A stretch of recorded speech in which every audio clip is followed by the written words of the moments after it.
Imagine mga mare, 169 pesos ko lang ito nabili. Terno na ito mga mare. Ayan, magkano ito sa mall? Nagtanong ako, 250 yung terno nito. Ayan yung katerno niya mga mare ko, oh. Short siya mga mare. And then dalawa na yung binili ko. Sobrang na-amaze ako kasi ang ganda ng tela niya. So ganyan siya mga mare, oh.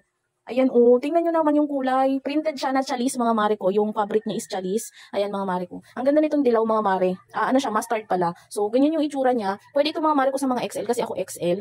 So, ayan, medium, small, medium hanggang XL yung sizes niya. Ang ganda niya, mga mare ko, kasi pa-crop top siya. Tapos, pa-button down yung, niya, yung mga botones. Sobrang ganda. Magkano to sa SM nung nagtanong ako nung nakaraan? 250 yung terno na yan. Tapos ngayon, nabili ko lang siya dito sa TikTok ng 169 pesos. Diba? Ang gaganda, tignan nyo, oh. Na-amaze talaga ako mga mare, kaya sinishare ko sa inyo. Ilalagay ko yung link nitong mga to dyan sa basket natin. Habang may mga stock mga mare, kasi mabilis maubusan ng stock, i-check out nyo na. Marami yung mga stock nila ng iba't ibang design at iba't ibang color. So habang may mga stock pa, mag-check out na rin kayo kasi ang mura niya. Ang ganda ng tela, yun yung nagustuhan ko, sobrang lambot.